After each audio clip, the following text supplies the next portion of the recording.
শাইখুল হাদিস ইবনে শাইখুল হাদিস হযরত মাওলানা মামুনুল হক দামাত বারাকাতুহু। নারায়ে তাকবীর। কাফের কাফের কাফের কাফের। আসসালামু আলাইকুম ওয়া রাহমাতুল্লাহ।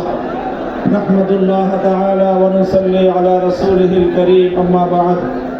قال رسول الله صلى الله عليه وسلم فأنا اللبنة وأنا خاتم النبيين।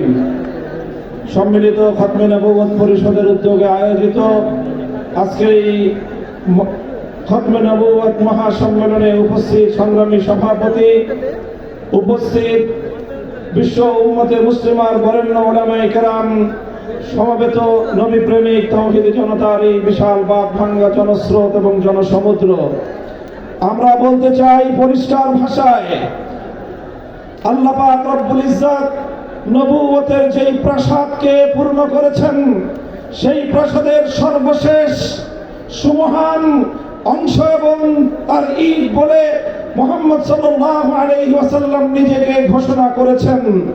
আল্লাহর নবীর পরে ইসলামের নবুয়তের এই সুমহান প্রাসাদে অন্য কেউ যদি নবুয়তের পরিচয় দিতে চায়, সে নবুয়তের এই সুমহান রাজপ্রাসাদে আবর্জনা ময়লা বলে বিবেচিত হবে। ইতিহাসের ঘৃণিত ময়লা আবর্জনা কুখ্যাত গোলাম আহমদ কাদিয়ানী এবং তার অনুসারীদেরকে বাংলার রাষ্ট্রে কাফের ঘোষণা দেখতে চাই।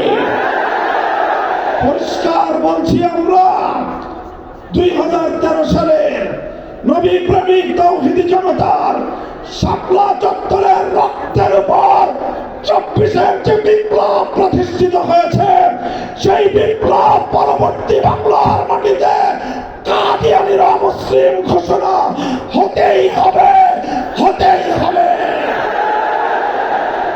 সরকারগুলোকে বলতে চাই, আমাদের পূর্বপুরুষ খতিব ওবায়দুল হক, শাইখুল হাদিস আল্লামা আজিজুল হক, সৈয়দ ফজলুল করিম পীর সাহেব চরমনাই, মুফতি ফজলুল হক আমিনী থেকে আল্লামা আহমদ শফি রহমতুল্লাহি আলাইহি, জুনায়েদ বাবু নগরী, সকলেই কাদিয়ানীদের খতমে নবুয়ত, এই কাদিয়ানীদের অমুসলিম রাষ্ট্রীয় ঘোষণা শুনে যেতে চেয়েছেন, দেখে যেতে চেয়েছেন।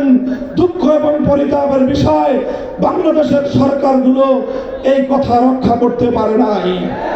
আমাদের আমির হেফাজত আল্লামা মুহিবুল্লাহ বাবু নগরী হায়াতে আছেন, তার নেতৃত্বে পীর সাহেব মধুপুর যেটা তুলেছেন, এবার কাদিয়ানীদের অমুসলিম ঘোষণা দাবি আদায় করার জন্য যদি প্রয়োজন হয় আবার 5 মের মতো ঢাকা অবরোধ করতে হবে।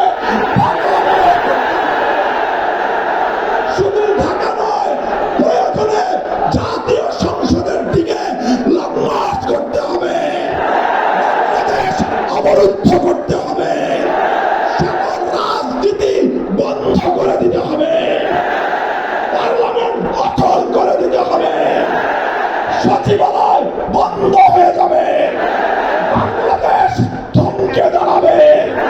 কাদিয়ানীদের অমুসলিম ঘোষণার দাবি আদায় করতে হবে।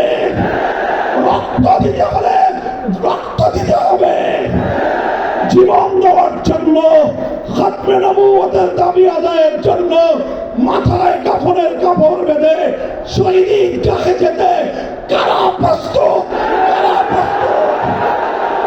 ইনশাআল্লাহ এ দাবি আদায় হবে। আর যদি সরকারগুলো দাবি আদায় করতে ব্যর্থ হয়, আগামী দিনে আমরা পার্লামেন্ট গঠন করব, আমরা ক্ষমতায় যাব, আমরা কাদিয়ানীদেরকে জাতীয় সংসদে আইন পাস করে কাফের ঘোষণা করব, অমুসলিম ঘোষণা করব ইনশাআল্লাহ। নাসরুল্লাহ ওয়া ফাতহুল করিম। সংগ্রামী